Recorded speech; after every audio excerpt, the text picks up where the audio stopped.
Okay, Assalamualaikum warahmatullahi wabarakatuh. Salam sejahtera bersama saya Zulkifli Razak. Zul Razak. Dua sesi hari ini, 5 sampai 7 dan sebelah malam nanti bicara personality 8 sehingga 9. Saya akan cerita pasal Jerome Powell.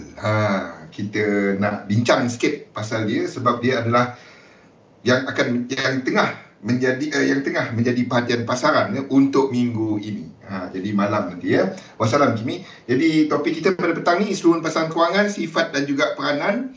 Kita akan rangkumkan mengenai struktur korelasi dan bagaimana nak baca, nak faham apa yang sedang menggerakkan pasaran semasa. Sambil tu kita bincangkan mengenai analisa pasaran mengenai topik yang ini dan apa yang sedang berlaku sekarang. Jadi sebelum kita mula, saya baca penafian dahulu. Risiko pelaburan dengan online secara margin mempunyai risiko tinggi, tahap debit tinggi boleh membantu atau menyebabkan kerugian. Sila pertimbangkan sama ada perdagangan online sesuai untuk anda dengan mengambil kira pengalaman, objektif laporan dan kemampuan kewangan. Ada kemungkinan anda hilang sebahagian atau keseluruhan pelaburan asal, oleh itu jangan gunakan modal daripada wang yang anda tidak sanggup rugi. Anda seharusnya mengetahui risiko berkaitan dengan online dan mendapatkan pandangan daripada penasihat kewangan bebas sekiranya anda mempunyai sebarang kemusykilan. Wassalamualaikum Yus. Nama saya Zulkifli Abdul Razak, panggil Zul sahaja. Seorang pelabur penuh masa dan dalam dunia dagangan sudah buat lebih daripada 20 tahun. Okey, jadi kita lihat apa yang sedang berlaku dalam pasaran. Jadi perhatian minggu ini of course kepada apa yang kepada FOMC. Kita ada tiga sebenarnya. Satu, mesyuarat Bank Pusat. Yang kedua, kita akan ada laporan corporate untuk syarikat-syarikat gergasi Wall Street dengan market cap yang paling besar, dan juga yang ketiga akan ada NFP surprisingly NFP tu data yang paling kecil untuk minggu ini. Surprisingly Okey, jadi untuk semasa kita ada tiga view untuk pergerakan dekat indeks, sama ada yang hijau ni ataupun yang orange, di mana yang hijau ni kita katakan bahawa pergerakan semasa sekarang ni okey, cuma test low ini, cuma test low di sini, dan kita akan meneruskan pergerakan ke atas. Okey, itu adalah view yang hijau dan itu yang kita ambil semasa. Yang kedua adalah yang orange, di mana kita akan test low ini. Okey, kita akan test low ini. Kita akan test low ini sebelum meneruskan pergerakan ke atas. Jadi pergerakan semasa ni lengkap sebagai 1, 2, 3, 4 dan 5, dan kita melakukan pergerakan 3 lekuk ke bawah. Dan satu lagi adalah yang merah. Jadi berdasarkan movement sekarang, yang orange ni makin tinggi probability dia, tapi belum ada confirmation untuk kita buat benda tu. Di mana yang hijau ni sekiranya ia berlaku, kita ada untuk contohnya dollar index. Saya ambil macam mana nak tengok dia. Okey, yang hijau ni kita tahu bahawa dolar ini adalah indeks, ini adalah yen, negatif yen dynamic ataupun index dynamic. Index dynamic, di mana dollar index adalah sideways. Okey, faham ni tu? Okey, yang kedua adalah yang orange. Dalam yang orange ni kita akan ada temporary untuk shorter term dollar dynamic. Ni dollar dynamic, di mana kita ada pengukuhan untuk US dollar. Sekarang ni borderline, mungkin kita akan tukar kepada yang orange, tunggu dulu. Dan yang ketiga adalah yen dynamic. Ni di mana kita akan ada yen yang kuat, UJ jatuh, yen pair lain jatuh, dollar sideways. Okey, jadi kalau kita lihat sekarang, UJ berbanding dengan yen pair yang lain, UJ ke atas, yen pair yang lain ke bawah. Itu bermakna kita tengah lihat some sort of dollar dynamic. Okey, maksudnya dekat indeks sedang melakukan correction Saya tukar dia punya fraktal. Wassalam wala. Di mana kita sedang melihat some sort of dollar dynamic. Sekarang, ini tak ada motif. Di sini adalah kepada struktur impulse ataupun diagonal. Okey, perasan tak saya tukar dia punya fraktal? Atira? Perasan tak saya tukar dia punya fraktal? Kalau kita ambil, ini masih lagi view yang hijau. Wassalam Mazli. Ini masih lagi view yang hijau ni. Macam mana kita nak tukar dia kepada yang orange? Sekiranya kita ada dekat index ataupun even dekat UJ, di sini pecut dan melakukan motif. Itu menunjukkan US dollar yang amat kuat. Ya. Dan yen pair yang lain jatuh bersuk. Masih lagi dalam struktur yang ini. Okey, setakat ni belum. Kalau itu berlaku, kita akan tukar kepada dollar dynamic untuk shorter term. GJ belum. Maksudnya itu adalah B yang ini. Okey, bukan low ini, sebaliknya low di sini. Okey. AUDJPY. Ini dah tunjukkan benda tu di mana kita dalam H4 punya correction. Maksudnya dalam tiga kata lain lah. Wassalam noh. Okey. CAD-JPY adalah dalam fraktal H4. Ini sebabnya saya tak benarkan tukar Elliott wave punya mapping ni. Ya, anda tak akan dapat buat dynamic, anda tak akan faham. Anda sedang lihat time frame berapa punya correction. Dekat dollar punya pair, kita ada something yang interesting. US dollar chef break high ini. Okey. Itu menunjukkan bahawa US dollar chef dalam correction yang lebih besar. Ini adalah sama dengan yang lain, A dan B, dan bounce sekarang ni merupakan sebahagian daripada benda ni.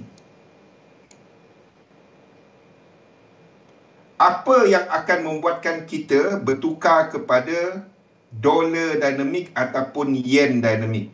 Maksudnya, sama ada yang orange ataupun yang merah di sini.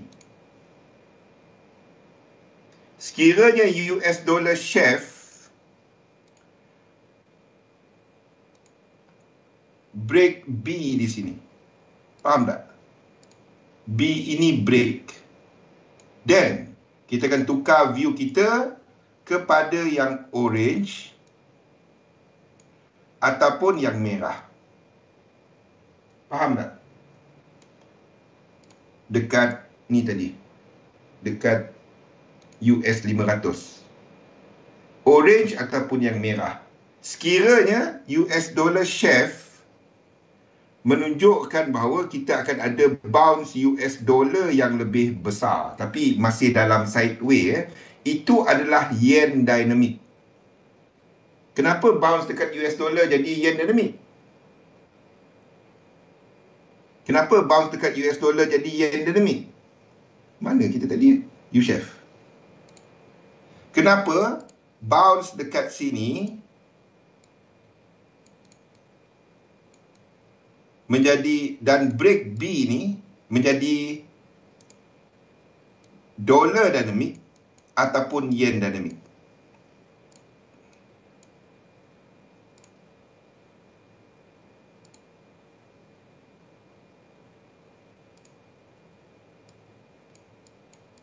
Kenapa? Sebab ini adalah structure correction. Ini adalah trend. Maksudnya dolar besar dia adalah sideway. Itu adalah yen. Tapi sideway dia lebih tinggi ya, berbanding dengan pair-pair lain. Maksudnya dekat dollar index kat sini, ini adalah A.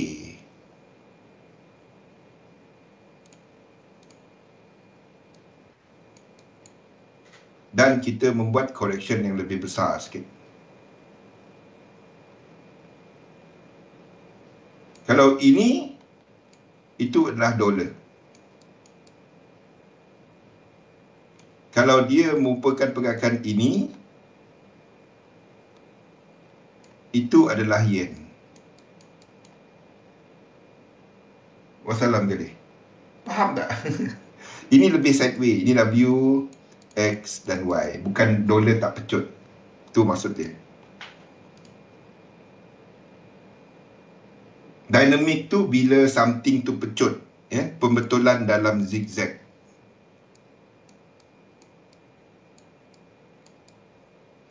Tu dynamic. Sini ada 1, 2. Faham? Setakat ini kita masih pegang yang hijau. Ya? Selagi dolar tak break high di sini, kita tak masuk fasa dolar punya pembetulan weekly. Pembetulan weekly, ataupun kita masih lagi membetulkan daily. Ni nampaknya betulkan daily. Kalau kita tengok daily tengah reset. Maksudnya, ini daily tengah reset. Maksudnya, dolar ni adalah dalam lekuk 2. Faham tak? 2 tu minor. Minor tu adalah merah. Simple. Kita nampak H4 berkeluk-keluk dah break. Daily tengah buat correction. Jadi 2 kita akan pindah rumah ke sini. Sama ada habis sekarang ataupun kita akan extend kan, 1 kat sini. 1 ni extend kat sini. 3, 4 dan A, B dan buat dia sebagai flat sebelum jatuh ke bawah. Faham? Ini bukan lagi 2 yang ni, 2 yang hitam ni. Faham tak? U-Chef dah tunjukkan benda tu. Jadi dekat euro US dollar, ini pun tukar 2 merah. Faham Atira? Kita extend kan ni 3, situ 4, sini 5, itu je. Dia macam ni lah. 1. Ni tukar kepada minit. Sini 3.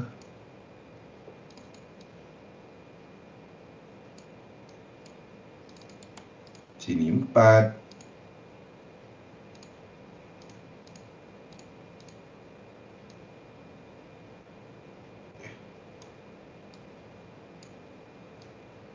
Tiga, 4 dan 5. Macam tu je dia.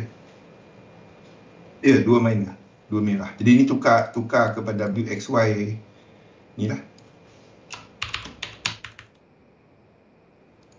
Okay, invalidation tu tak dapat kat situ. Sebab structure ni cuma terbatal bila low ini break. Okay. Sini X.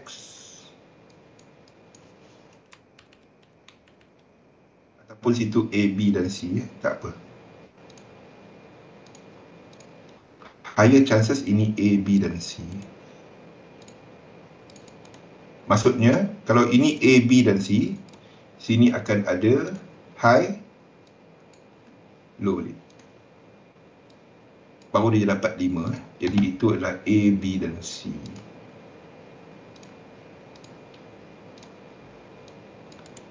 Jelas?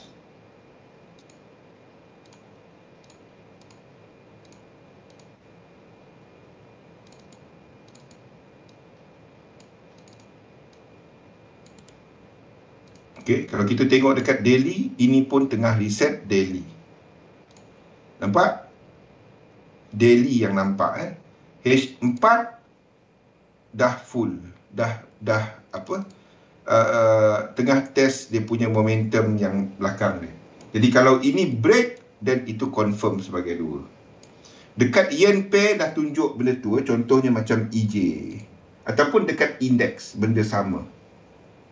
Dekat indeks kenapa kita tukarkan 2 ni? Kalau anda tengok lukisan dekat Dropbox, 2 ni kat sini. Betul tak Yus? Hazli, 2 ni kat sini kan? Tapi saya tukar 2 kat sini. Kenapa? Tengok dia punya ni okey, dekat sini tak nampak. Tapi kalau 2 ni adalah 2 minit, anda pergi kat H4. Jadi kalau kita tengok H4, momentum yang sekarang ni pun lebih tinggi daripada momentum yang ini. Faham tak? Lebih kuat. Ni lebih kuat. Jadi ini adalah 2, maksudnya struktur ini adalah 1, 2, 3, 4, 5. Bukan lagi seperti kita jangkakan sebelum ni 1, 2, 1, 2. Itu tak dapat 1, 2, 1, 2 seperti kita jangka sebelum ni kan. Tapi disebabkan 2 kat sini, momentum dia lebih tinggi. Jadi kita tukar 2 instead of sini, tukar ke sini. Jadi ini jadi satu struktur. Faham apa guna stokastik bawah ni?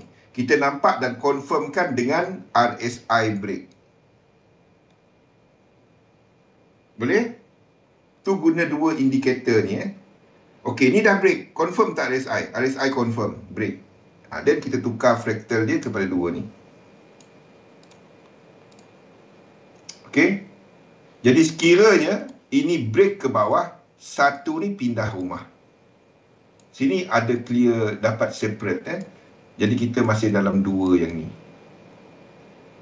Dan everything sama cerita balik.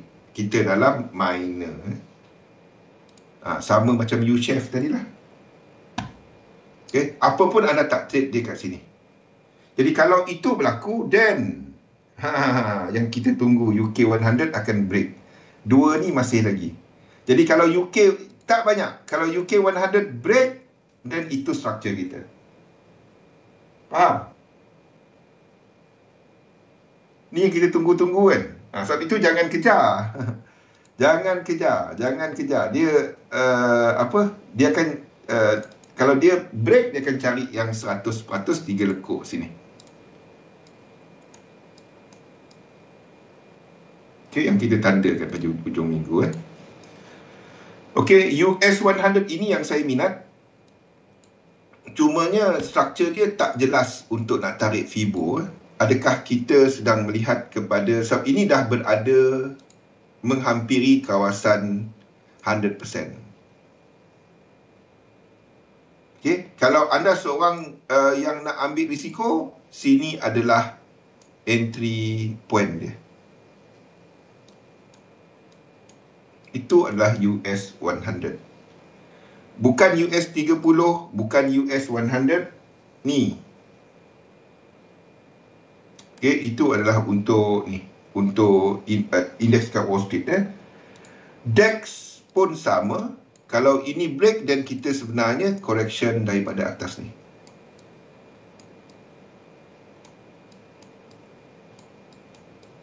Tiga lekuk ini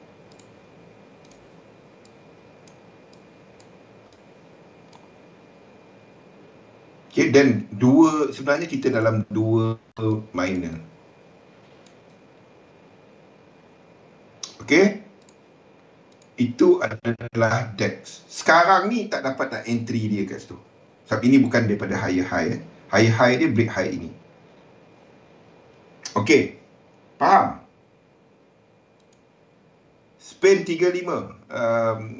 Tak ada apa. USD JPY nothing, EJ nothing. Ini tak break lagi. GJ tak break lagi. AUD JPY dah break.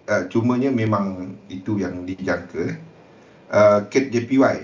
Masih lagi dalam 2. Jadi sekiranya ini break, itu adalah B. Faham? Okey? Itu adalah untuk yen pair. Dolar. Jadi dolar, kita akan tukar 2 ke sini. Saya tukar yang mana tadi? Dah tukar euro US dollar. 2 dekat euro US dollar. Lukisan dia akan ikut euro US dollar ni lah. Boleh? Itu adalah untuk dollar pair. Ini berada dalam equal leg area. Hampir nak sampai. Ni dah masuk dalam equal leg area. Sekiranya anda seorang risk taker, ni adalah tempat entry. Saya tak tunggu 4-5 macam tu. Saya cuma letak limit order dekat 100%. Itu euro US dollar. U-Chef. U-Chef ini mungkin terangkit cuma sampai 618. Dah dalam area ni. Okey, itu adalah untuk U-Chef. GBP US dollar. Jadi ini pun kita akan jadikan sebagai 2. Tengoklah kalau dia tak perlu sama. Saya nak letak 2 kat situ terlalu kecil, faham tak? Ni jadi terlalu kecil. Kalau saya nak letak 2 kat situ, kalau kita ambil Fibo retracement, 2 sampai had mana wala? 2 had mana?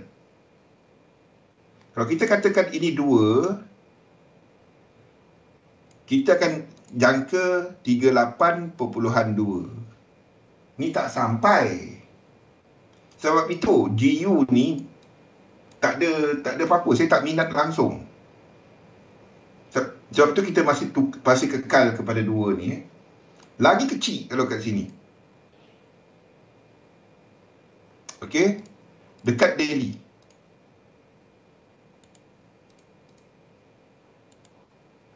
Ni tengah reset daily.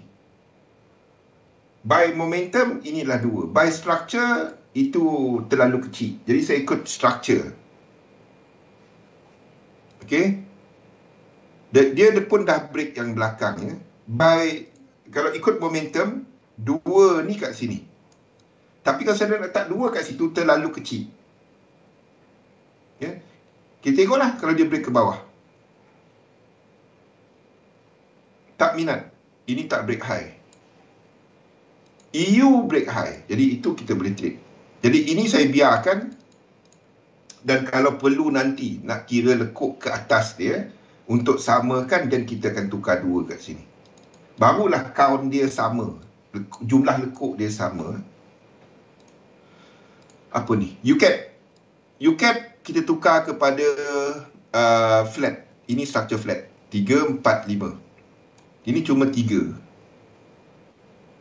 Ya, jadi ini adalah W. Jadi kita tukar, nak habiskan dia supaya sama dengan yang lain, kita kena jadikan dia flat. Kalau dia bukan flat, ini jadi macam ni. Jadi tak sama dengan yang lain. Tu sebabnya kita jadikan dia flat. Jadi ingat, flat, dia boleh test sampai kat sini.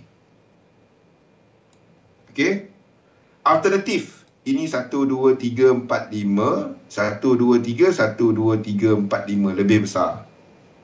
Kalau ini berlaku, dollar index, kita akan masuk dalam yen ataupun dollar dynamic. Maksudnya indeks akan buat yang orange ataupun yang merah. Okay, itu adalah UCAD. Ni tak ada apa lagi. AUD US dollar pun sama. Kalau saya tukar dia kepada 2 kat sini, then kalau kita ambil Fibonacci, ini terlalu kecil. Faham? Jadi saya biarkan dulu. Daripada sudut momentum, di daily ini tengah reset. Ini belum reset daily. Ini belum break ya. Ni belum break daily punya low. 2 tadi kat sini. Jadi kita masih pegang itu adalah daily minute. H4 punya. Okey? Faham? Apa guna dua indikator ni? NZD US dollar. Ini lagi kecil. Tapi mungkin dia dah buat untuk H4, cumanya dia tak break lagi. Ya, tapi dekat RSI dah tunjuk dia break. Kalau dia break, 2 ni naik pangkat kat sini. 1 naik kat sini. Boleh?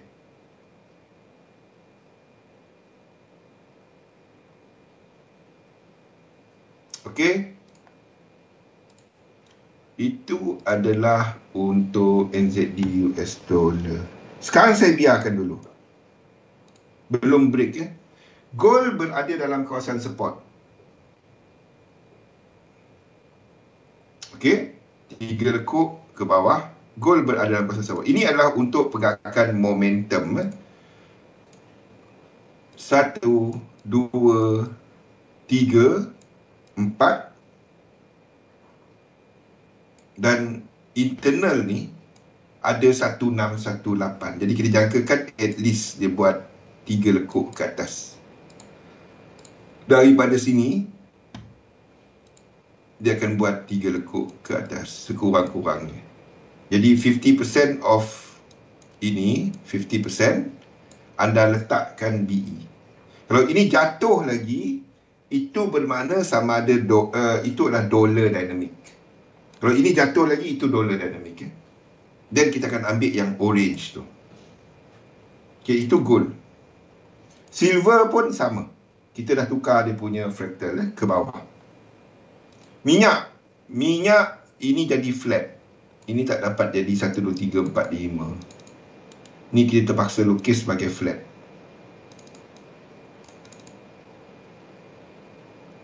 Okey, itu minyak. Minyak, tengok ini dah tembus 1618. Okey, itu minyak.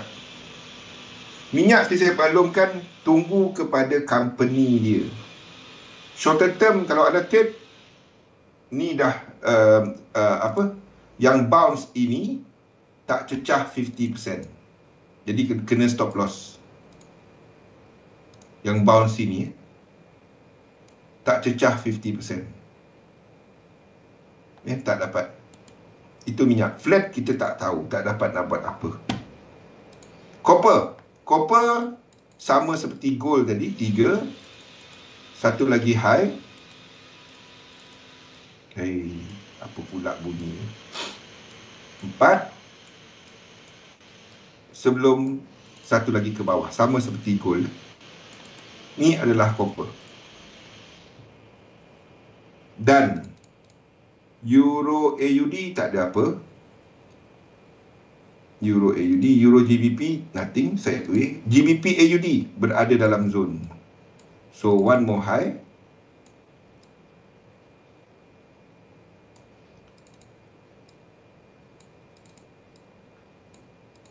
Untuk, apa dia? Untuk GBP AUD.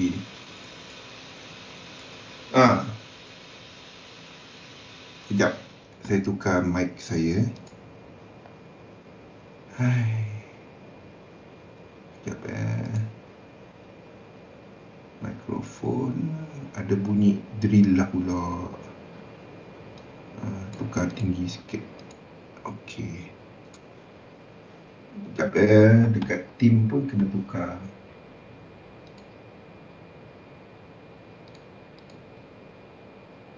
Sekejap kalau tak ada bunyi drill lah pula. Speaker Nvidia. Okey.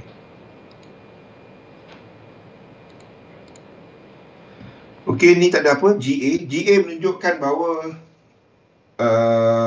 kita sedang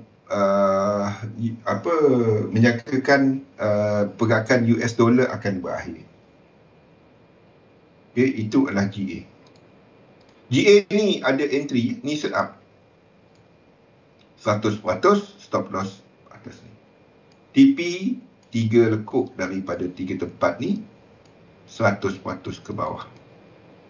Dan bukan daripada tempat last, tempat entry tu. Christian tu. Itu adalah GA. GM nampaknya kita akan melengkapkan C ke atas. Jadi ini akan masuk dalam 618764. Saya tak nampak dia pergi terlalu jauh. Saya nampak cuma dia test area ini.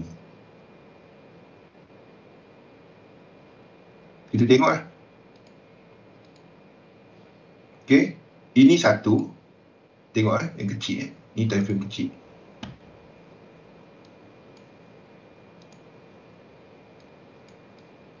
Okey. Ini satu.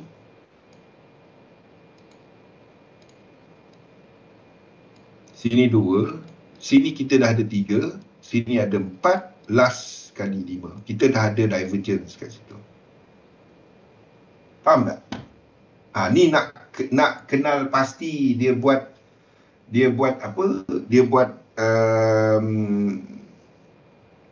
dia truncat ke tak. Tapi bukan untuk entry. Nak tahu dia truncat. Kemungkinan tempat dia truncat. 618764 tadi.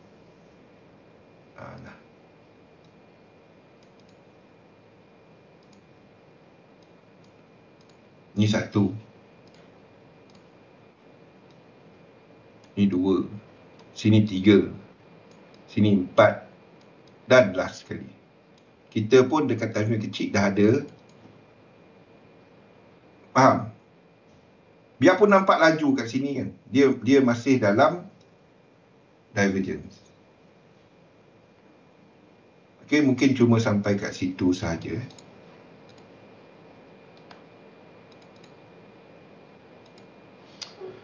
Okey. Ada soalan? So, apa yang entry GA dah nak masuk dalam zone. Euro AUD saya tak minat. Kalau dah masuk kepada yang itu tadi, anda tak trade Euro AUD. Ini flat. Ini flat. Maksudnya dia boleh jauh lagi. So, tak minat dia kat situ.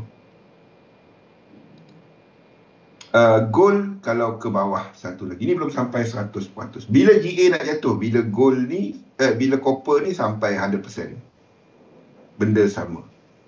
Maksudnya dekat gold, ini akan bounce dan ke bawah. Saya tak tunggu benda macam ni tau. Saya letak limit order, stop loss. Dah habis. Tak ada pergi tenung, tunggu candle confirmation. Tak ada. Satu saya guna pacak, tak nak ganggu. Faham? Tak nak ganggu. Sekejap-sekejap, ni tunggu ni. Saya tak buat ini marubozu bang. Saya dalam sistem ni dia tak pakai benda tu. Bukan kata marubozu tu tak betul. Dalam sistem ini dia tak pakai. Tu je dia. Simple.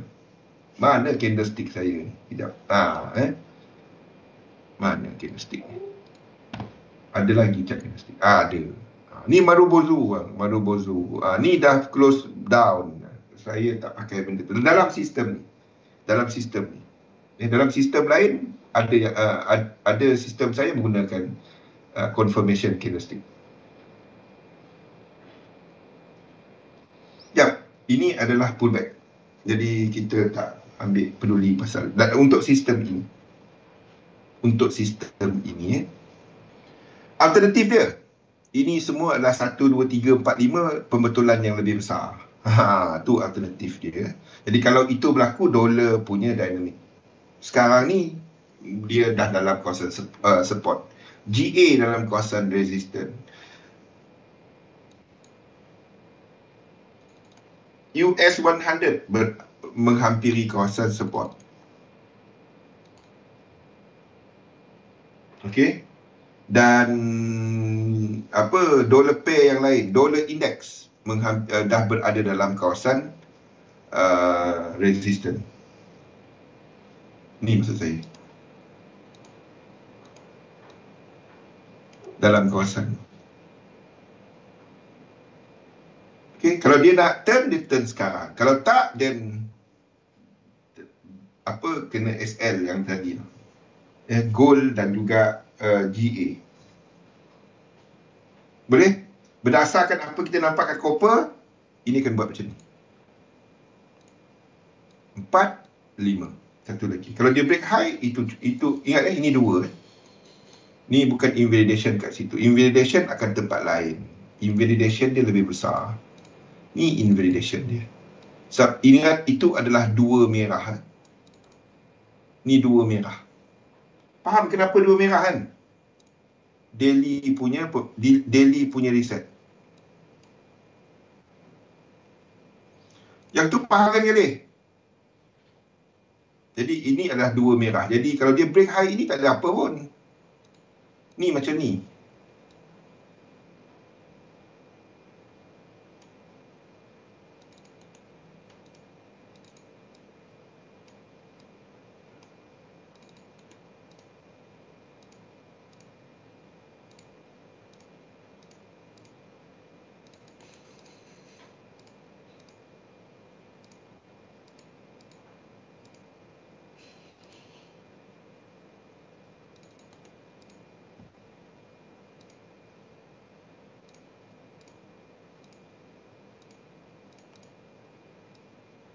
Tiga, 4. Itu je dia. Tengok ni je. Tengok untuk confirmkan dia guna apa? Guna Storch dan RSI. Mula-mula nak fahamkan dia kan. Mula-mula nak faham dia pening. Kalau anda ada asas, simple. Kristianto, Galih, Kimi, dia orang ada asas. Kalau tak ada asas tu, ambil yang asas dulu. Anda satukan cerita dekat chat. Sini, ini masih 3. Nampak RSI dia tinggi kan. Dan kita jangkakan ini akan buat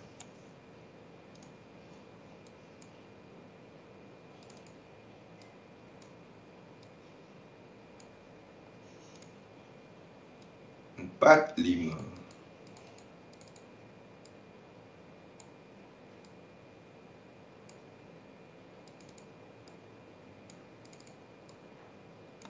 Boleh?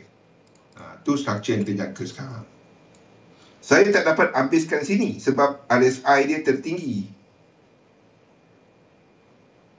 Okay, sini kita buat sebagai flat.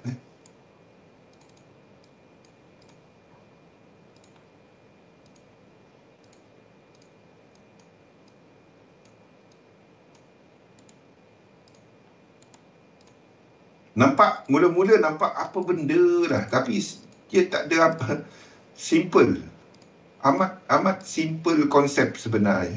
Tak perlu lukis yang macam ni. Tak perlu. Apa yang anda buat adalah anda cuma tengok jumlah struktur saja. Okey. Jumlah struktur saja. 1, 2 flat, 3, 4, 5. Dah habis. Simple. Nasihat daripada Kimi tu tengok.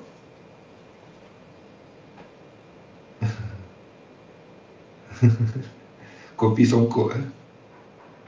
Robert Teams tak ada kali. Tak ada, dekat Indonesia pun dah habis. Bukan dah habis, tak ada keluar dah. Robert Teams yang silver tu. Saya dah cari merata dah, tak ada dah. Penat dah cari. Tak ada, dalam Shopee pun tak ada, dalam Lazada tak ada, dalam apa-apa tak ada.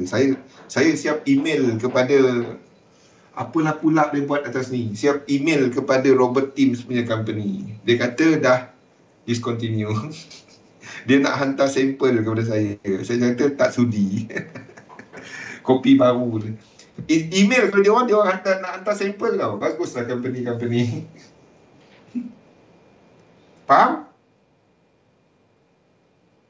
Nampak PR dia bagus kan?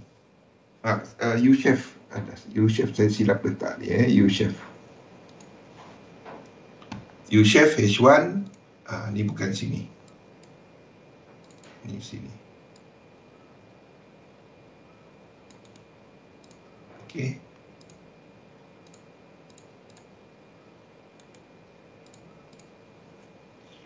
Ini tak perlu jauh atas ni. Ini 618 saja. Alah, dapat padam Fibo dia. Ni 618 saja. Saya tak nampak dia jauh macam tu. Ni sampai sini. Dah masuk dah pun. 3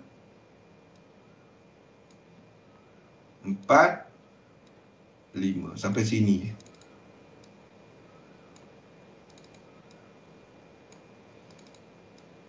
Asalkan anda tak long dia. US dollar kuat bang, tak ada. Asalkan anda tak long dia. Belum masanya untuk nak long US dollar. Belum masanya. Faham? Bila movement ini nanti sampai 100%, sampai 100%, waktu tu kena long-long lah dolar. Maksudnya 3 lekuk di sini. Jauh lagi ni. Bila US dollar sing dollar,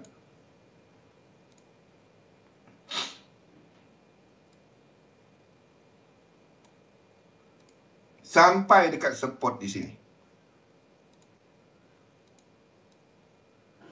100% sini. Masa yang sama. Faham? Jauh lagi ni. Ni weekly.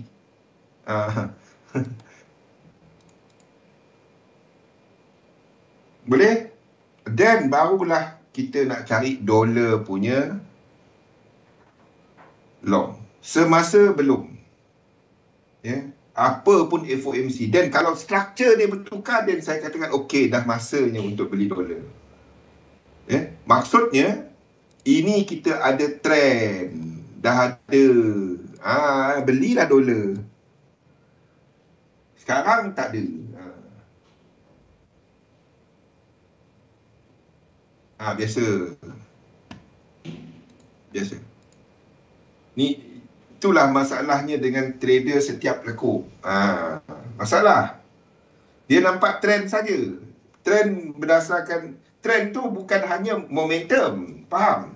Trend tu siri pergerakan. Trend adalah siri. Ini kena berlaku. Baru kita ada katakan ada trend.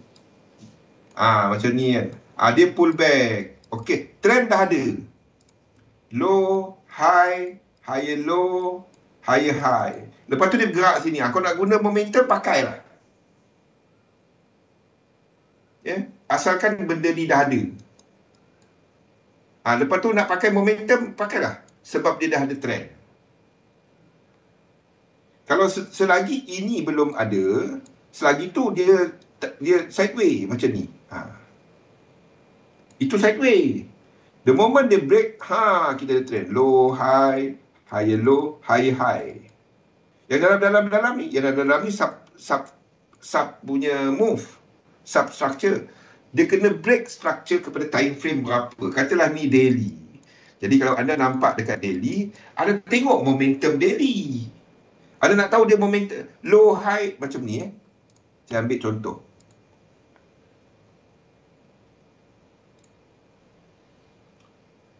Mana? Kita ambil contoh mana yang kosong.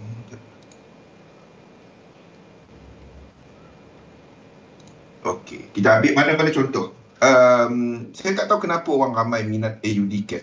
AUD CAD lah. AUD CAD. Kita buat yang paling simple. AUD CAD. Okey.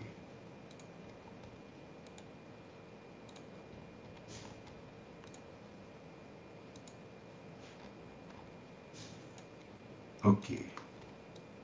First benda yang anda nak cari adalah tengok kat mana yang dia buat. Mana? Mana yang dia buat parabola dia. Okey, now ni buka paling besar setahun punya chart. Ingat, kita pergerakan market, ni yang kita akan bincangkan hari ni, adalah kepada inflasi. Ini berkait rapat dengan, bila kita cakap mata wang adalah kepada kadar faedah. Faham? Kadar faedah.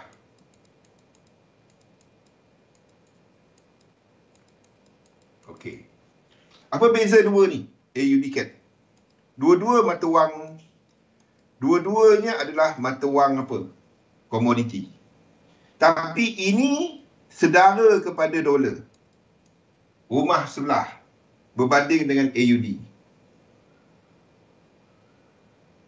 Faham? Berbanding dengan AUD. Jadi kita nak lukis ini dari bawah macam ni. Ingat, mata wang adalah WXY. Itu mata wang. Ataupun nak lukis macam ni. Mana satu? Wala. Mana wala ni? Kita nak lukis ini sebagai macam ni. Dari atas.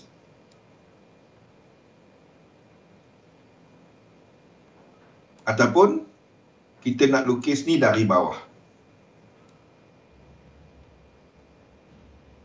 Sebab lain cerita. Lain cerita. Dua ni lain cerita.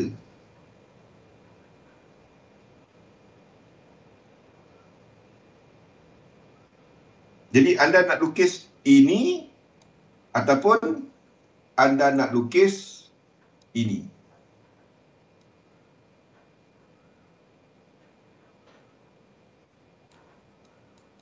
Mana satu? Ambil logik dia. Ambil logik dia. Kalau kita lukis ke bawah, 10 minit. Okey. Kalau kita lukis ke bawah, AUD CAD, itu bermakna dollar index time frame yang sama, kita akan lukis ke atas.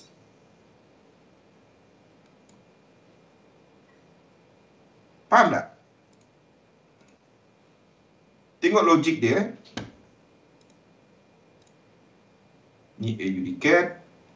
Seriously, tak ada orang akan cerita benda ni kepada anda. Tak ada. Dalam dunia tak ada orang cerita benda ni. Anda takkan jumpa mana-mana orang bercerita benda ni. Dollar index. Okey.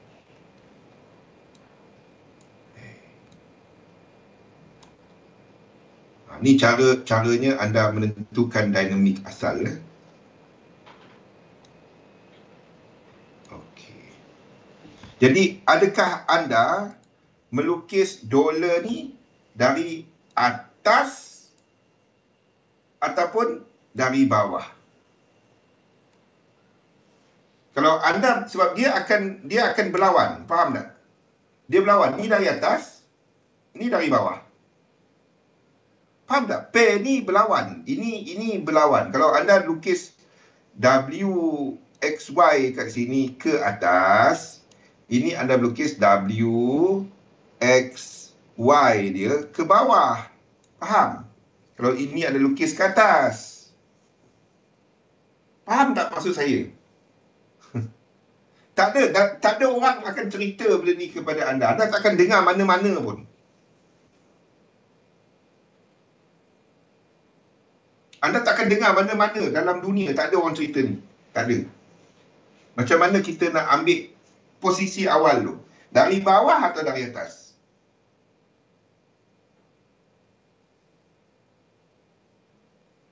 Dollar index kita lukis dari mana?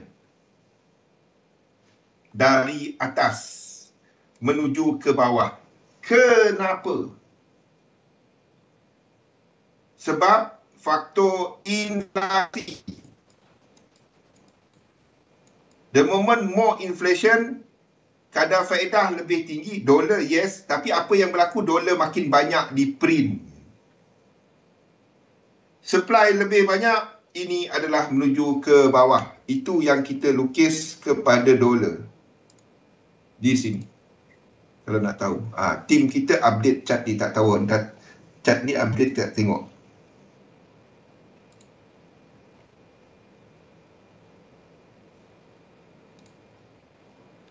Kita lukis dari atas ke bawah. Maksudnya W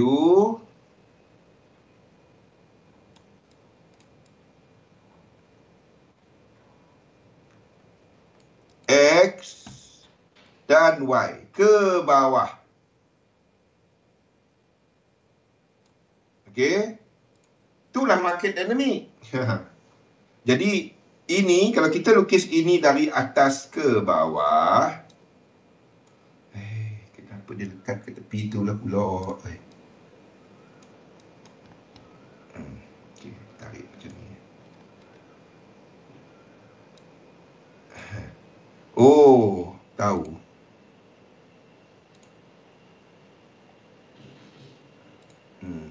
Patutlah. Okey.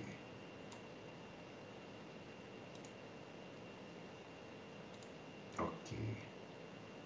Apa 1, 2, 3, 4, 5.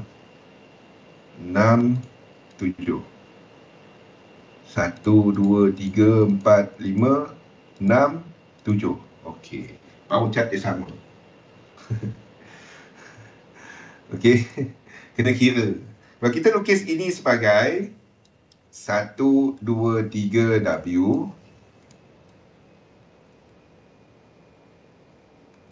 X dan ini akan ke bawah. Ini kita lukis macam mana? Ni dari bawah.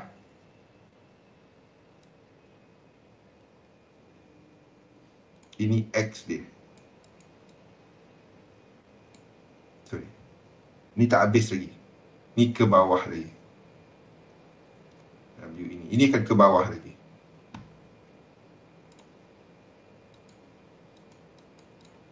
Ni akan macam ni.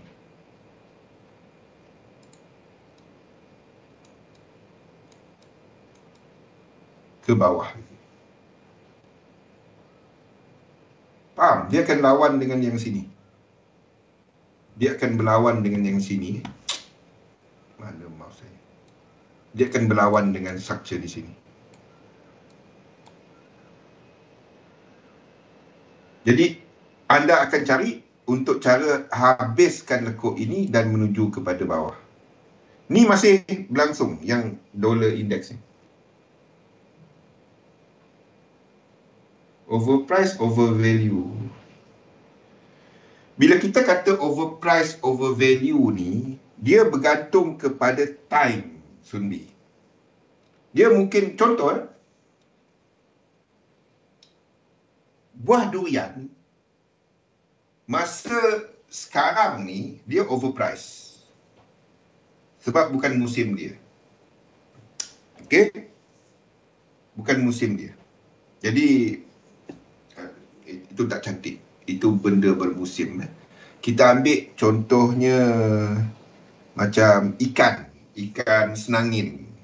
Katalah sekilo RM30.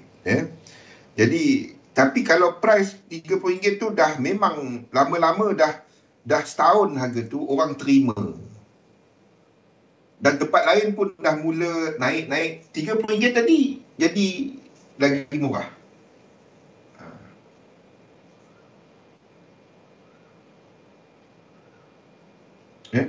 Dan konsep intrinsic value nak apply dia kepada mata wang.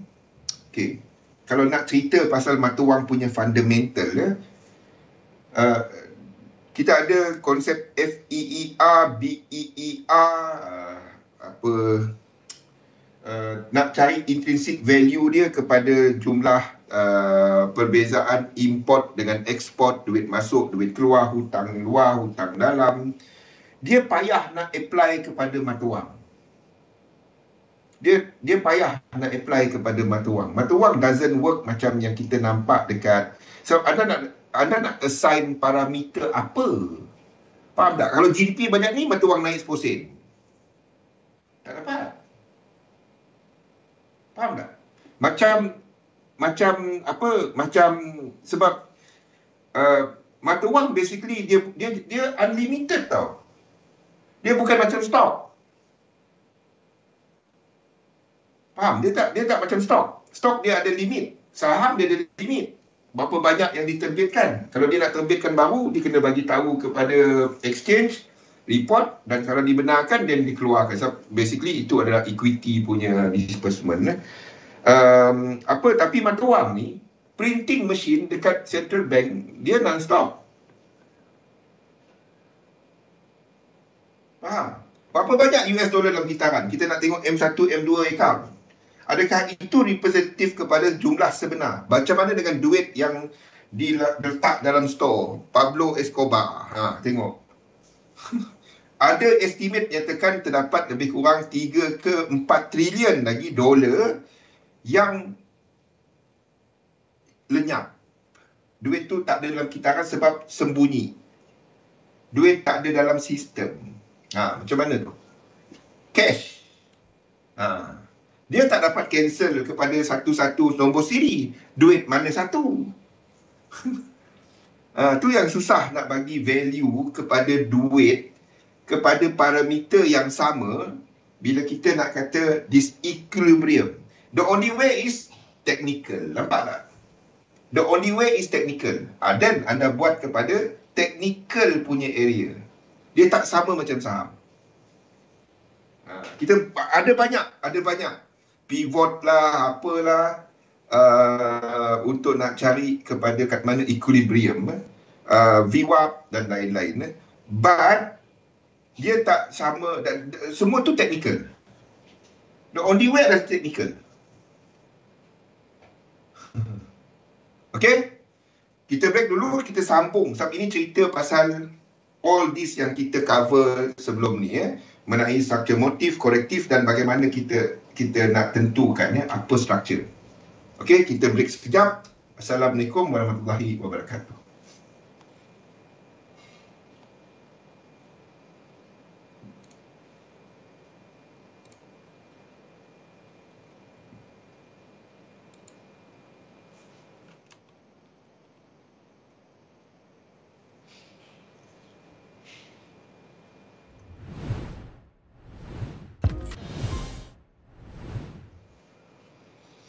Okay, Assalamualaikum warahmatullahi wabarakatuh. Salam sejahtera.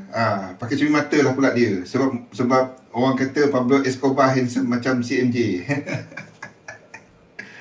Okay, so ini adalah slide lama kita untuk fundamental analysis. Dulu dalam English, Okay, saya sebutkan tadi, bila kita nak melihat intrinsik, saya ceritakan benda ni bukan apa. Untuk sebelum kita move on kepada market dynamic ni, saya nak anda fahamkan kenapa saya lihat kepada equity index, tak selesa lah pula, kepada yen dan juga kepada dolar. Okay. Ini sebenarnya konsep-konsep yang ada, terus konsep-konsep yang ada kepada semua ini. Basically is supply and demand. Okay, balance of payment, maksudnya daripada import dan ekspor. Kenapa kita lukis US dollar tadi dari atas ke bawah, AUD US dollar dari bawah ke atas. Konsep supply and demand, semua ni. Inflation expectation, interest rate differentials dan kepada all this. Dia bukannya konsep market dynamic ni, dia bukan semata-mata cuma technical, tak. Sebelum nak sampai teknikal tu, kita kena faham sifat, peranan, instrumen yang kita lihat. Contoh, untuk mata wang, ini adalah 3 teori yang lazim. 3 teori lazim mengenai penilaian mata wang. Kenapa nilai mata wang naik, kenapa nilai mata wang turun. Tapi fahamkan bahawa mata wang ni dinilaikan against currency lain. Dia bukan macam balak. Balak tu, harga balak lah. Kita ambil banyaknya reference kepada harga lumber dekat US. Contoh, harga minyak dunia. Kita ambil harga mana? Mana kita kata harga minyak dunia merudum? Bukan WTI. Orang refer kepada Brent. B-R-E-N-T.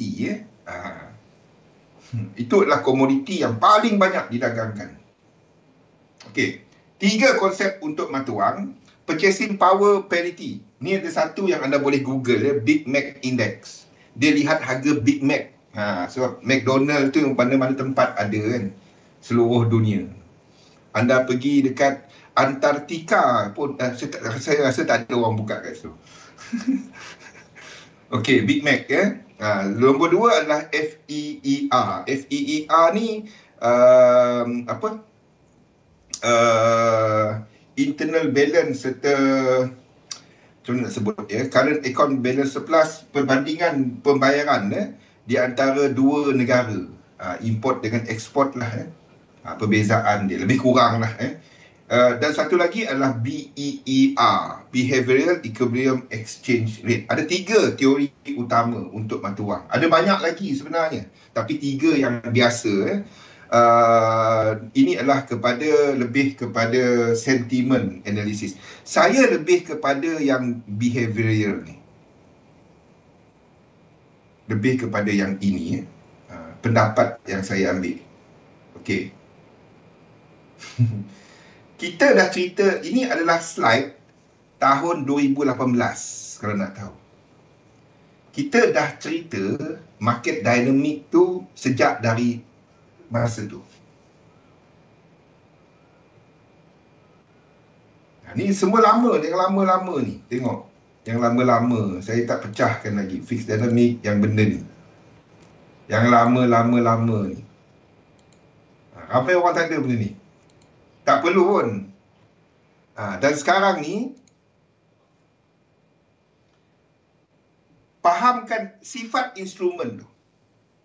Okay? Kenapa kita lukis dollar index dari atas ke bawah? Dari atas, itu semua fundamental tau.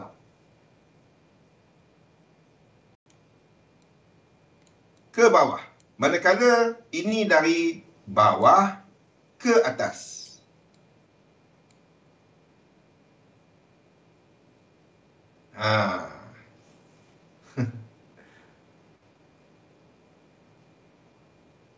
Kalau anda katakan bahawa ini akan naik macam ni, A, B dan C, sini akan turun macam ni.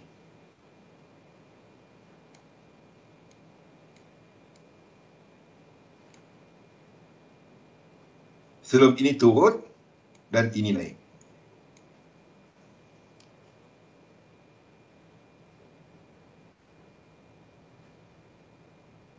Mata wang.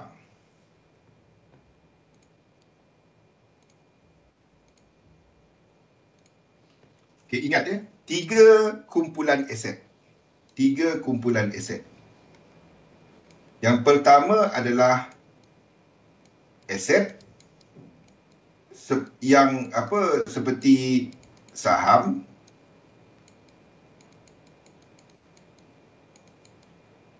index equity,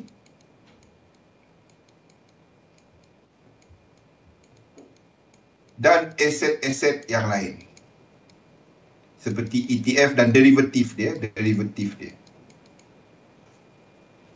Yang kedua adalah kepada US dollar. US dollar pula. Kepada mata wang, kepada komoditi.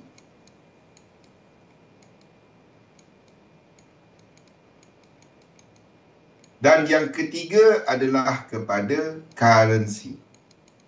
Sifat dan cara kita melukis 3 ni tak sama. Let me explain. Ramai yang start Elliott Wave belajar daripada sistem di sini. Betul? Semua benda dilukis 5-3. Semua benda dia nampak 5-3. Yes, betul kepada aset pertama. Anda tak dapat buat benda tu kepada komoditi dan currency. Kenapa? Sebab dua ni, sekiranya dia dalam struktur besar, maksudnya ini untuk aset, anda akan lukis dari bawah ke atas 5 dan 3. Biarpun macam mana rupa dia. Dan seterusnya menjagakan 5 dan 3.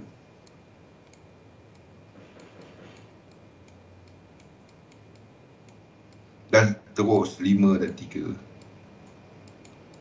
Barulah dia buat yang besar lagi. Itu adalah kumpulan yang pertama.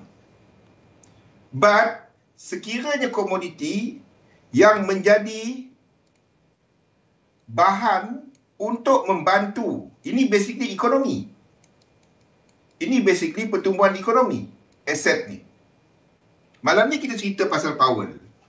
Kenapa apa yang Fed buat pada Mac 2020 menukar, dan kenapa apa juga yang Central Bank buat sekarang ni orang topong.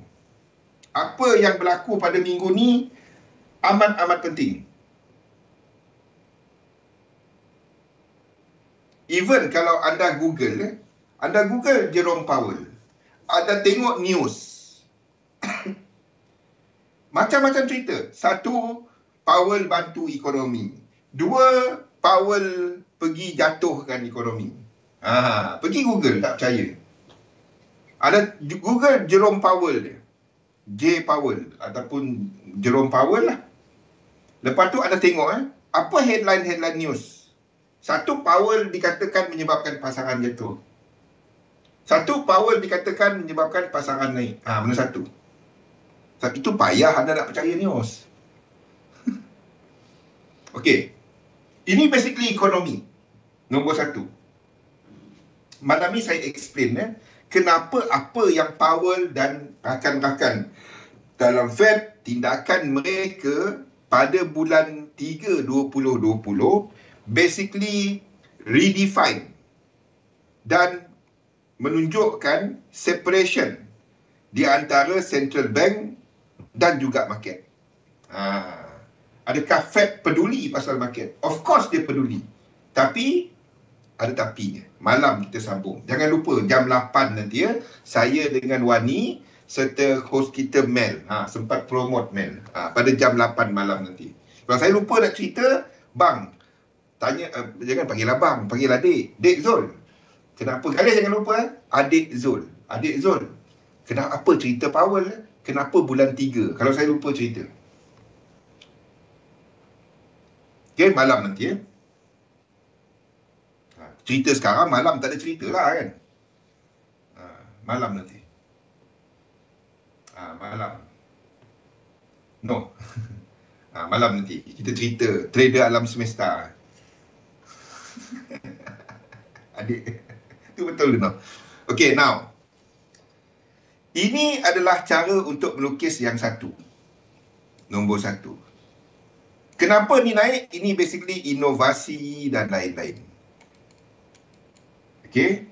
Innovation kat sini adalah untuk mengurangkan kebergantungan kepada komoditi. Faham tak? Kalau contohnya banyak benda tu pakai steel, dia tukar kepada aluminium. Aluminium tukar kepada lain. Last dia dapat buat dekat belakang rumah ataupun dekat dalam office. Untuk dekat kilang dijadikan satu sintetik punya barang dan ekonomi naik lagi sebab kebergantungan kepada certain komoditi tu menurun, ekonomi dapat naik. Tetapi dalam erti kata lain, komoditi kat sini anda tak dapat lukis dia 1, 2, 3, 4, 5 dalam cycle yang sama. Katalah ini adalah grand super cycle. Contoh. Komoditi anda tak dapat lukis ini sebagai grand super cycle 1. Tak dapat. Oh, saya dari masa depan. Jauhnya kita punya delay ni. Dia tak dapat. Ya, paling-paling kalau nampak 5 pun dia akan dilukis sebagai A. Faham kenapa? Sebab kalau sini trending, dalam fraktal yang sama, ia akan limitkan momentum yang di sini. Sebab kalau harga komoditi mahal, ekonomi tu, faham? Minyak mahal sangat, inflasi naik. Aset punya price terlalu mahal. Tu clue dia, apa yang Powell pernah sebut dalam press conference bulan 3. Tu yang market melonjak lepas Powell sebut benda tu. Powell sebut kenyataan tu, melonjak market. Ingat yang kita cerita, Fed nak panggil QE ke tak QE? QE ke tak QE? Apa Powell sebut? Soalan daripada reporter tu. The moment Fed sebut benda tu, macam ni. Ekonomi tak bagus. Kan? S&P 500 naik macam ni. Dow Jones kita yang nganga. Nak masuk tak dapat nak masuk. Dia naik macam ni. Tunggu Exxon setahun. Satu je dah masuk. Satu pullback dah masuk. Aduh. Tunggu dia pullback lagi. Dia cari lagi peluang. Dan tak pullback ni. Kalau US dollar kuat, ada chance lah. Faham? Jadi komoditi kita akan lukis sebagai, kalau A pun ABC. Okay? Sebagai 3 dan 3. Dari bawah ke atas. Currency. Dari bawah boleh. Dari atas pun boleh. Kenapa dolar? Kita lukis dari atas ke bawah. Kenapa dolar? Kita lukis dari atas ke bawah. Dia sedang sekali dalam fasa ini. Sekali kita berada sini. Kita sini. Sini kita. Sini. Kita kat sini. Macam mana tu? Okeylah situ.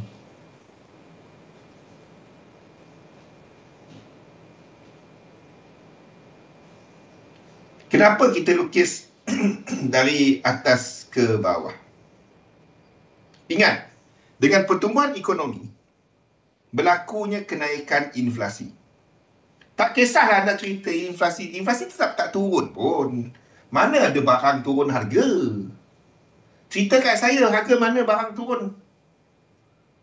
Mungkinlah turun bermusim. Tapi dia tak ada nak balik harga tahun 60-an. Saya pun tak lahir lagi. Saya lahir tahun berapa? Saya lahir tahun 84 kan? 84 lah. 94 kan? Tambah 20, tolak 20. Wife saya lagi muda. Wife saya muda. Dia dengar kat luar tu. Wife saya baru 19. Stock index lukis dari bawah. Tak. Ini adalah cerita pasal inflation. Okey, dengan kenaikan inflasi sepatutnya kadar faedah naik.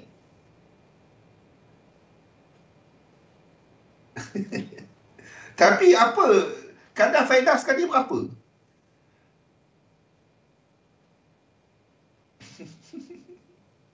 $94. Berapa kadar faedah sekali? Kadar faedah dulu dengan sekarang, apa jadi? Wassalam Zul. Mana kau pergi Zul? Dia dekat jam.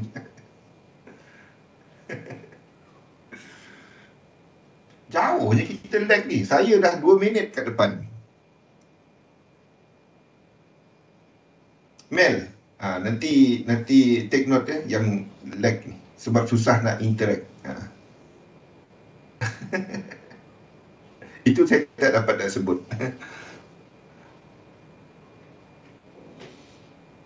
Kenapa? Sebab supply. Exactly. Exactly. Okey, very tricky. Esok kita tak ada sesi. Satu saya nak cerita yang ni panjang.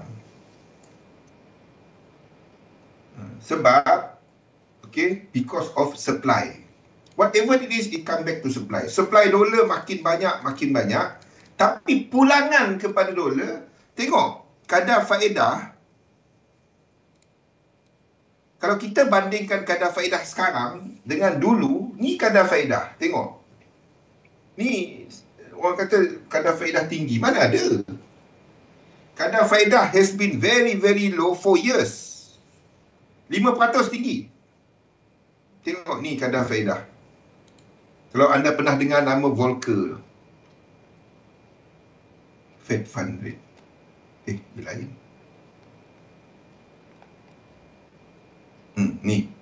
Ni kadar faedah sekarang. Oh, tinggi bang. Okey. Mana ada tinggi? Kita balik kadar faedah masa zaman Volcker, ni kadar faedah 20 lebih patus, 20%. Tu Fed Fund Rate. Kita baru 1/4. 5 kali 4, 20 lah. Kan? Mana ada tinggi? Cumanya, kenapa kenaikan ini amat sensitif sekarang? Apa beza sini dengan beza di sini? Apa beza dia? Apa beza ini di sini dengan di sini? Apa beza dia? 80-an ekonomi jatuh, krisis Iran, minyak $100, 79, 85, 87, 2000 apa lepas tu Asian Economic Crisis, 2000 apa tu? 1997, Rubble punya krisis, Rusia. Apa beza 80-an dengan ni sekarang ni? Apa beza dia? Apa beza dia? Hutang kerajaan US. Tu beza dia. Tengok, kalau kita bandingkan yang sama ni, tu beza dia. Mana dia punya debt, government debt.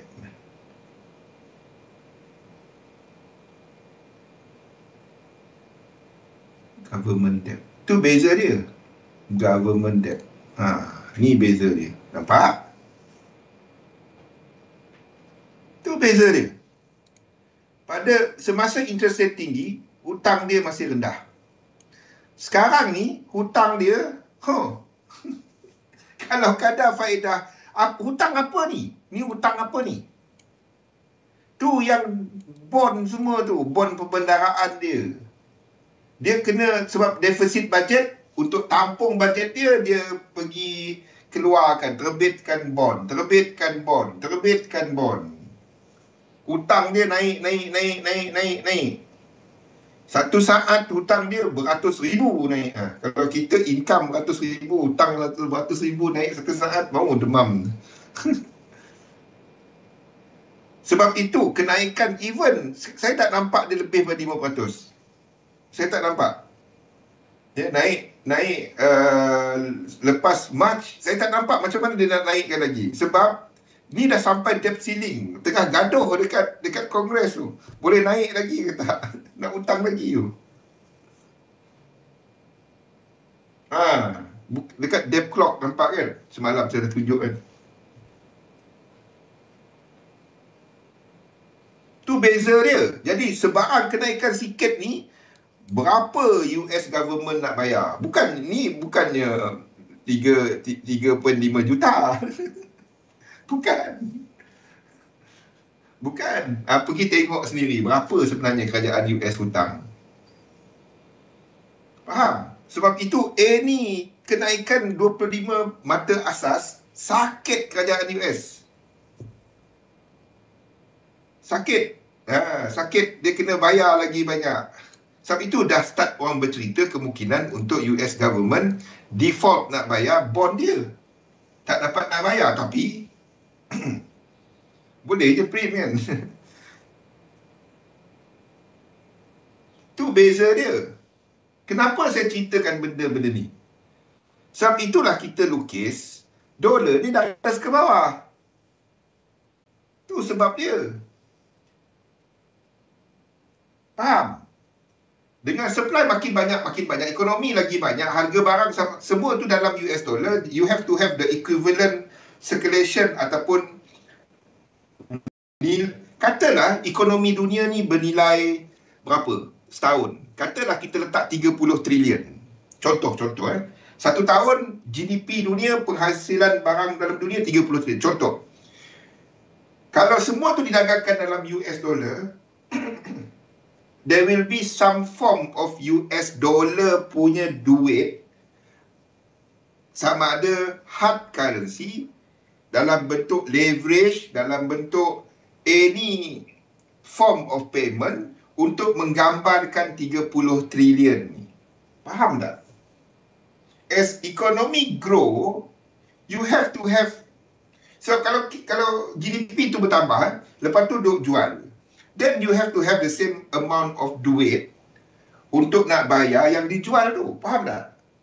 Dia ekspor 1 trilion setahun. Ada tak US dollar 1 trilion tu nak bayar dia? Faham tak? Dari sudut equilibrium. Jadi more and more, so itu sistem yang kita ada. Saya tak nampak sistem ni akan bertahan bertahun-tahun. There will be days yang dia akan dicabar. Sebab itu they have to keep on printing dollar untuk dengan kenaikan dalam GDP ni. Faham tak? Sebab itu mata wang dunia. That's why dollar supply bertambah dari atas ke bawah. Boleh tak kita lukis dari bawah ke atas? Boleh. Tapi a better view adalah dari atas ke bawah disebabkan oleh yang itu tadi. Jadi apa impact dia? Impact dia AUD CAD ni.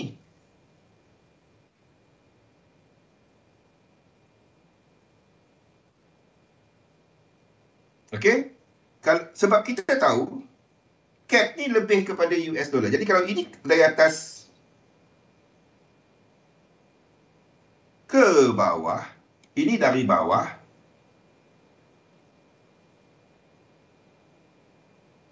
ini belum habis. Dari bawah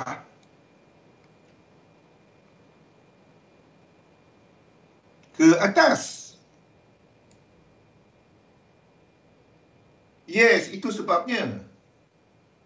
So there will be time bila that payment punya acceptance of payment lama-lama ni tak ada apa-apa, ni duit kertas dia, tak ada apa-apa nilai. Faham tak? Sebab tu there are talks about disandarkan balik kepada gold. Tapi masalah dengan tu ada lain lagi nanti. Contohnya kalau kita ada transaksi yang besar, perlunya satu jumlah yang besar. Jumlah, kalau kita kaitkan, sandarkan kepada gold, jumlah gold tu terhad.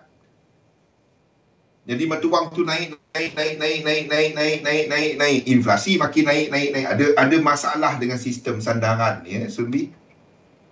Ada masalah dengan benda tu. Faham tak? Bila kita sandarkan kepada gold, contohnya, gold akan naik value sampai satu masa dan menyebabkan duit pun naik. Itu basically inflation on its own. Duit tu inflasi. Ada bagus dengan tak bagusnya benda tu. Jadi kena faham. Tapi kalau itu yang akan menggantikan, anda ambillah peluang kepada gold untuk simpan. Satu gold tu kalau nak ni, saya lebih kepada menyimpan instead of anda nak trade dia. Faham cerita ni? Itulah yang saya tekankan kepada 53 dan 33. Kita explain market menggunakan kaedah ini. Instead of kita nak cerita pasal, bila anda nak cerita pasal ini tadi. Mana tadi pergi dia? Dah tak ada tadi. FEER, BEER, purchasing power parity. Diamond lagi lah tak ada nilai. Diamond tu cuma company yang ni. Sunbi, Diamond tu cuma company ni dia yang menyebabkan dia naik. Ni.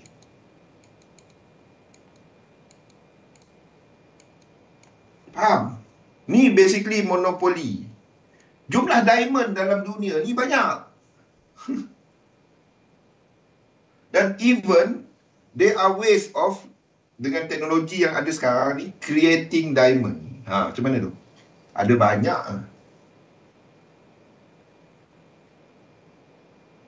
Sebab tu diamonds are forever nampak macam dah tak relevan.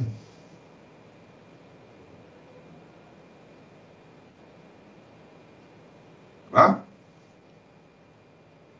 Okey, jauh kita ni. Tapi saya nak terangkan benda ni sebab basically kenapa dan macam mana kita melihat kepada cara nak lukis. Kenapa kita ambil dari bawah, kenapa kita ambil dari atas. Yep, silver and also gold.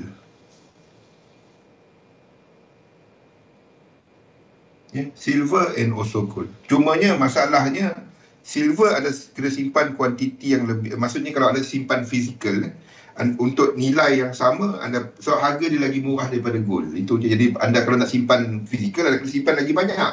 Storage jadi problem.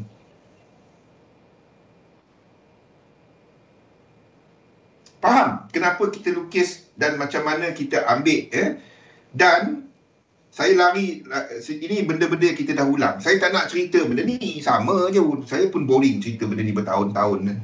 Jadi, sebab itu saya ceritakan kepada yang awal tadi. Okey, jadi semalam kita dah sentuh mengenai corrective structure. 3 yang asas, iaitu zigzag,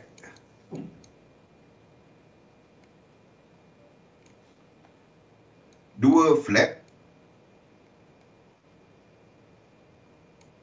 dan nombor 3 adalah kita tak sentuh lagi tapi adalah segitiga. Candakan dengan A, B, C, D dan E. Okey, segitiga. Segitiga saya tak nak sentuh banyak sangat. So, saya tak minat langsung nak treat dia. Okey, ingat dalam motif struktur segitiga tak terbentuk dalam lekuk 2. Bang, tapi saya tengok cat abang ada segitiga. Ada. Kalau ia merupakan, ini merupakan A, ini B. Itu boleh. Maksudnya kat sini. Faham? Awal pagi orang PM saya. Kenapa dekat zigzag ada segitiga? Kata wave 2 tak boleh ada segitiga. Saya pun tak tahu cat mana dia refer. Adalah satu cat, saya tak ingat. Banyak sangat cat. Okey, ini simple. Nombor 2 adalah kompleks. Kompleks ni adalah gabungan. Kompleks maksudnya gabungan. Ini zigzag. Mula-mula dulu ramai takut dengan kompleks ni. Beza kompleks dengan simple adalah kompleks ditandakan dengan W, X, Y, mungkin ada Z. Okey, contoh. Kalau anda nampak 1, 2, 3, 4, 5, 1, 2, 3, 1, 2, 3, 4, 5. Clue dia lazimnya bila ini tak sampai 100%. Ini tak sampai 100%. Dan naik balik, mungkin dia akan buat kompleks.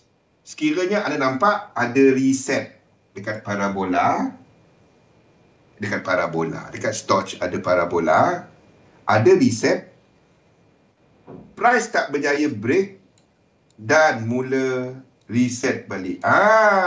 Ni tanda-tanda awal. Biar dia tak break pun ini menandakan bahawa dia akan buat W, X dan Y. Sama juga di mana dekat Y di sini dijangka mencecah 100%. Itu double correction. Sebab ada 2 correction yang membuat correction. Yang pentingnya adalah kaki di sini. Kaki di sini. Ini kena ada divergence. Tak kisah dia 3 ataupun 5. Itu adalah nota. Kalau dia ada divergence, then dia akan sampai 100%. Kalau tak ada divergence, jaga-jaga. Jangan enter. Sebab dia boleh je jadi benda lain. Sama ada ini jadi besar lagi, ataupun ini truncated. Sini kena ada divergence. Okey. Satu lagi adalah sekiranya dia tak sampai 100%, 1, 2, 3 ni tak sampai 100%. Lepas tu dia naik, ni reset balik. Itu menandakan kemungkinan untuk dia buat triple. 1 lagi 3. Kalau dia tak sampai 100%, 3 lekuk ni. Tu lazim. Ataupun di sini tadi tak ada divergence. Kemungkinan untuk dia buat triple. Inilah W, X, Y, double X, Z. Boleh? Itu je dia. Lain-lain ada nota.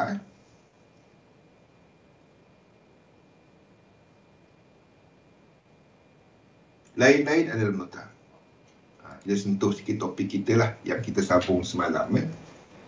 Kita ada berapa minit lagi? Ada 20 minit lagi. Okay, now. Kenapa kita bercerita mengenai all this structure tadi? Tak boleh triangle. Kalau dia punya RSI tak depend. Kalau itu lekuk 4 boleh triangle. Kalau RSI, kalau triangle, RSI kena triangle. Saya tak suka lukis triangle. Triangle anda cuma tahu apabila D ni terbentuk. Apabila D ni terbentuk. Saya tahu bila orang buat Elliott wave yang lama punya, dia suka nak lukis triangle. Triangle, kita cuma lukis, contoh, kita lukis, kenapa kita lukis untuk apa, contohnya macam kita lukis dekat topics dengan topics saya tak share kepada anda semua. Topics dan juga JP25 Nikkei. Kenapa kita lukis triangle di sini?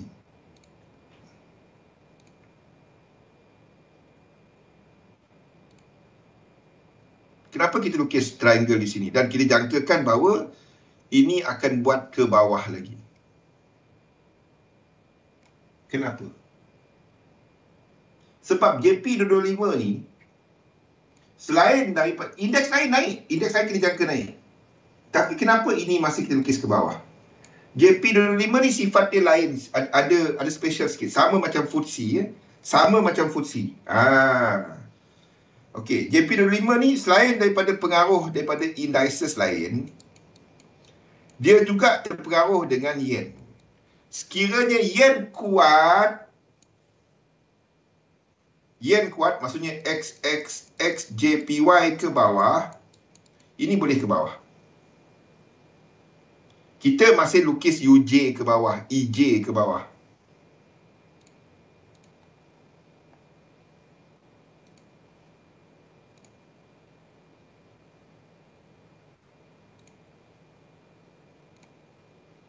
Itu sebabnya. Okey, ini sebabnya. Tapi kenapa bila ni turun, indeks lain kita lukis ke atas? Sebab kejatuhan ini bukan disebabkan oleh kekuatan yen, tapi tukaran asing yen dengan euro JPY dan US dollar JPY itu adalah menaik. Maksudnya yen itu kuat berbanding dengan tukaran yang itulah. Tapi bukan disebabkan dengan kekuatan yen. Yen sideways. Dia lebih disebabkan, sama seperti kita nampak UJ naik di sini. Ini bukannya kelemahan yen, ini kekuatan US dollar.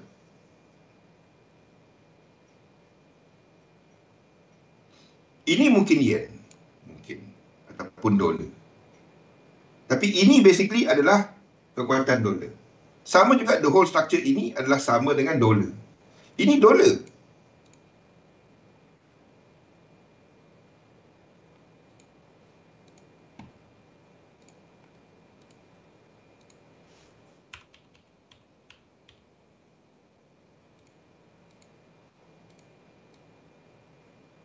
Apa benda? Oh, kat situ dia.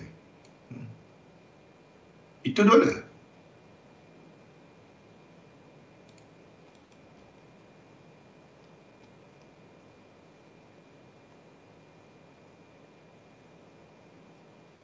Ini dolar.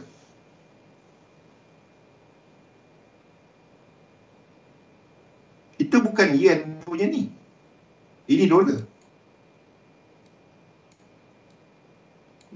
Bila saya buat nota tu? Oh. Saya cari nota ni.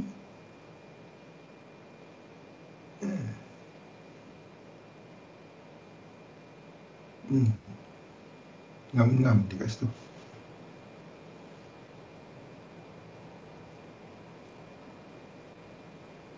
Saya cari nota ni. Lama kita buat. Lepas tu hilang. Nota tu hilang.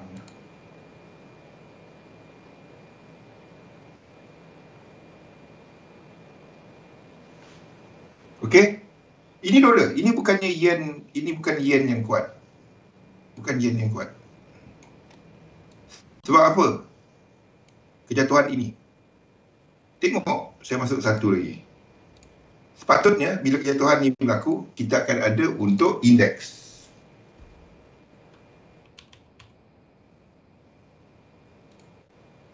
Yang sama. Sepatutnya untuk indeks yang sama. Sepatutnya ini, bila ini jatuh, ini sepatutnya jatuh. Kan? UJ jatuh, ini sepatutnya jatuh. Tak, ini naik. Jadi ini bukan yen. Ini dolar. Cuma tukaran asing untuk dolar, untuk yen against dolar dan juga euro, euro adalah menaik. Kenapa euro dan US dollar? Saya nak tanya anda sekarang. Kenapa saya spesifik refer kepada dua tu? Iaitu kepada dolar dan juga kepada euro. Kenapa? Siapa tahu? Kenapa saya refer kepada dua tu saja untuk yen? Yang lain-lain tak penting. Penting tapi saya refer kepada dua tu.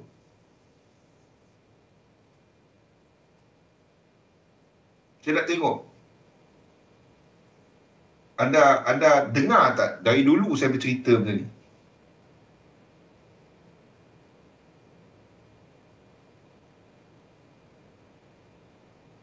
Kenapa saya spesifik refer kepada US dollar dan juga euro?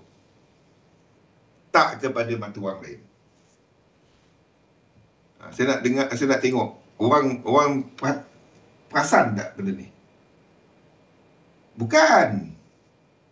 Bukan euro DXY terbalik. Tak, bukan sebab tu.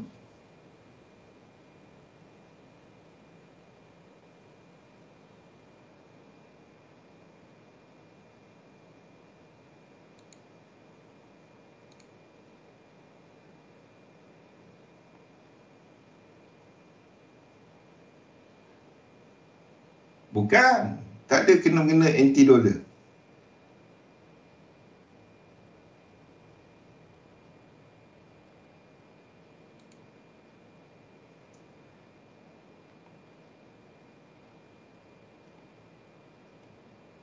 Siapa tahu?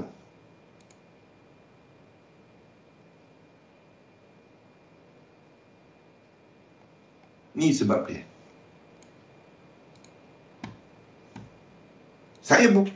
Semua ni ada sebab tau. Dan kenapa kita lihat spesifik benda.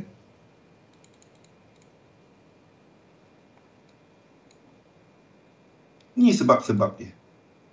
Sebab kebanyakan importer ataupun exporter dekat Jepun, dia orang refer kepada dua ni. Tenkan business sentiment.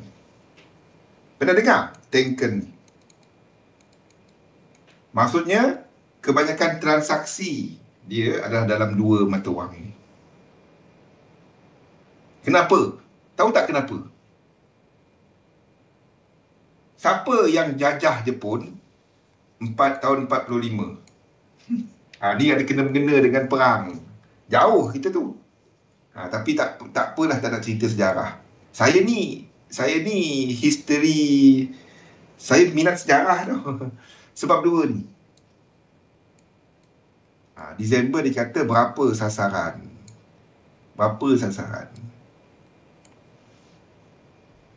Ni yang latest.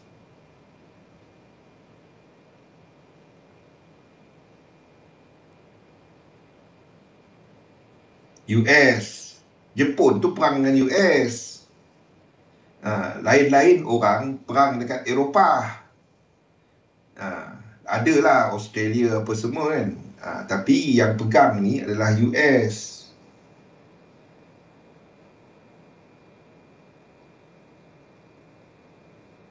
Lepas tu barulah dia bahagi-bahagikan Jepun. Kesian kalau nak baca cerita dia.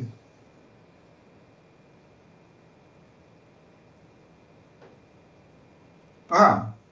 Sebab banyak transaksi dia, pertukaran asing dia adalah dalam dua mata wang ni. Itu sebab dia. Sebab tu dia orang perhatikan benda ni. Kalau ni terlalu rendah, maksudnya yen kuat sangat, dia orang tak dapat nak jual barang dia sebab mahal. Dan dia orang menjangka recovery kepada value. Jadi anda nak ada satu resistance line, ini resistance line anda ataupun support line anda. Faham tak? Apa guna benda ni? Itulah resistance ataupun fair value anda yang dikeluarkan dan diletakkan dekat mana ni?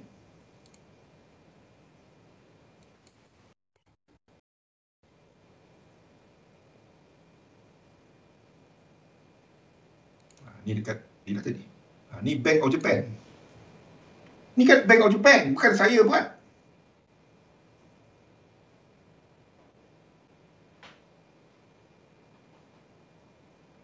Rakan US.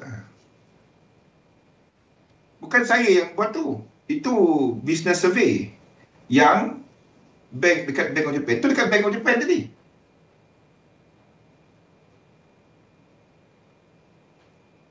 Economist of War. Yap, GJ pasal interest rate. Interest rate. Dulu itu adalah mata wang yang suka orang pegang untuk untuk perbezaan interest rate. Maksudnya anda pegang GBP dulu 4%, yen 0%, anda pergi long, anda pegang sambil tu anda receive dia punya overnight rate every day 4 ataupun every day lah bila end of that one yang swap tu positif swap. Hari Rabu triple.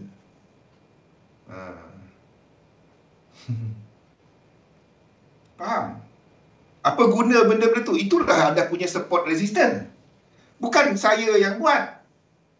Bank of Japan bagi kau. Mana nak cari? Bank of Japan bagi tahu kat mana support, kat mana resistance. Ni. Bank of Japan bagi tahu. Okey, mana support, mana resistance? Ni support, ni resistance. Mana nak lawan? Bank bagi tahu. Faham tak? Ni mana support, mana resistance ni?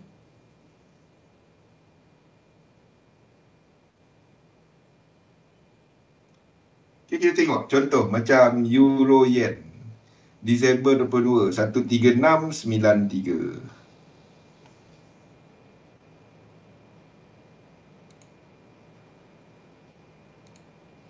Satu tiga enam sembilan tiga.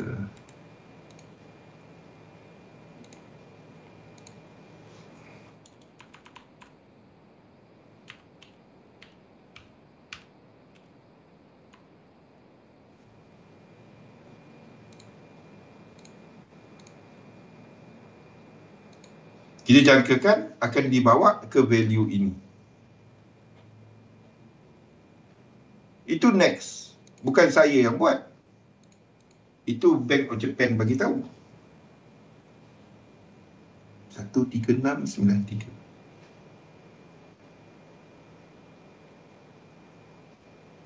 Boleh?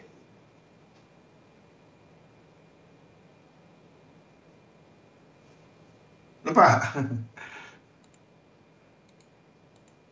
Lukiskan line-line macam ni. Kalau anda guna support resistance ni, tu penting.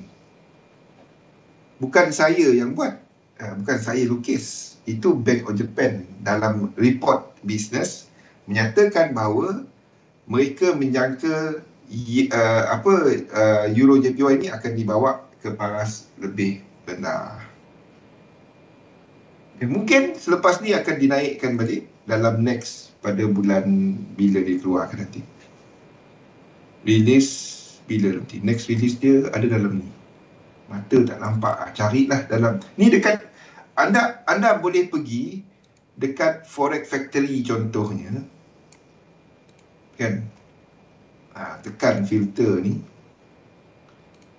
Tekan JPY. Lepas tu kepada business service. Tenken. Ni dalam ni bila next ni. Tenken business survey. Final manufacturing. Bulan 3. Itu business survey ke apa? Tekan man.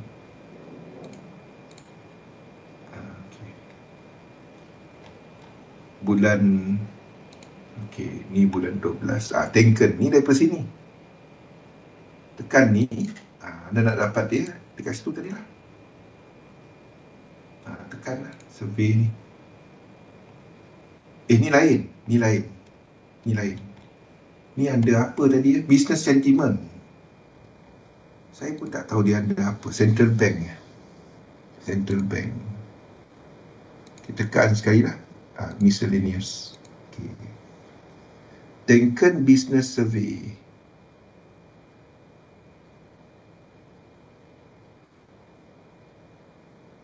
Betul lah ni tadi kan. Non-manufacturing. Sekejap. Kita tengok tekan kat sini. Kenapa boleh tak ada kat sini? Tenken ni. Tekan Tenken lah, cari dekat Bank of Japan.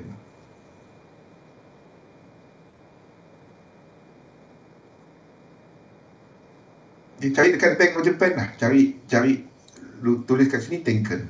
Dia keluar lah benda tu. Tenken survey. Carilah dalam ni. Jangan letak link luar kat kini. Tak boleh. Dia nanti dia orang akan delete.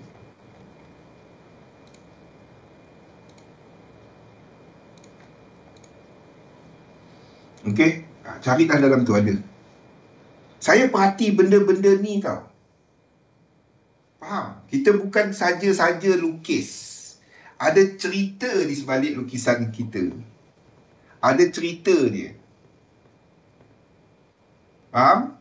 Bukan hanya sengaja lukis. Tetapi kita bukan buat elite wave.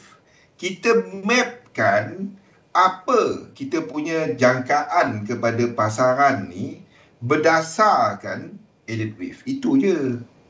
Kita bukan buat elite wave. Saya tak percaya elite wave tu. Bohong. Lukis. Macam-macam boleh lukis. Yang kita guna adalah kepada jangkaan. Ingat Fibo target. Kita hari ni untuk recap sampai tu saya explainkan kepada ni apa beza tengok kalau kita lukis ini sebagai primary contohnya. 1 2 primary 1 2. Okey, katalah kita jangka lekuk 3 100%. Okey. Anda dapati reset primary ini berlaku. Primary adalah monthly ataupun paling kecil weekly.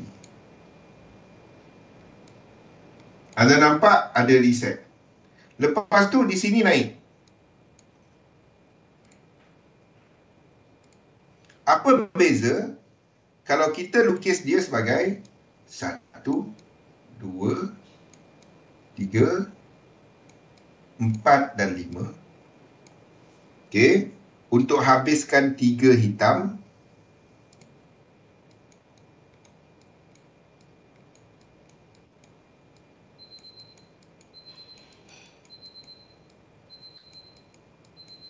Ataupun kalau kita lukis macam ni.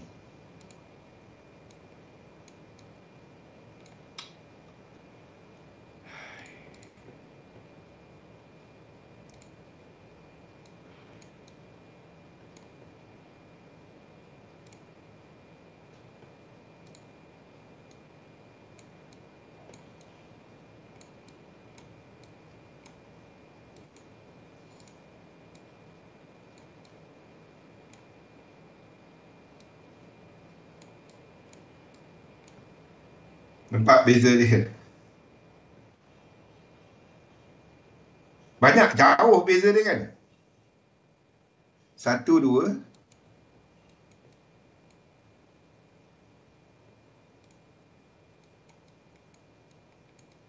3 kat sini.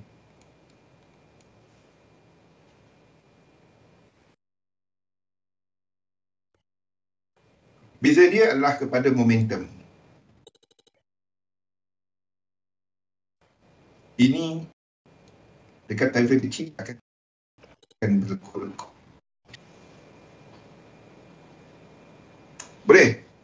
Kita sudahkan, fikirkan benda ni, sebab itu momentum adalah key, ya? Adalah kunci kepada apa yang kita buat, dan kita akan sambung perbincangan kita mengenai dinamik pasaran lebih dalam lagi mengenai semua ni dinamik. Sebab segalanya mengenai magnitude, iaitu jarak dan juga Fibonacci serta jangkaan struktur. Semua ni adalah dalam ni, ya. Esok tak ada sesi, saya ada sesi sekali lagi pada jam 8 hingga 9. Kita akan sambung cerita Jerome Powell tadi. Tanya saya, kalau saya lupa sebut tanya pada malam ni, ya. Saya buat lupa lah, tak tanya, tak ada. Nak pulang satu sistem, dagangkan sistem anda, insyaAllah kita bersama lagi pada jam 8 nanti. Terima kasih semua. Assalamualaikum.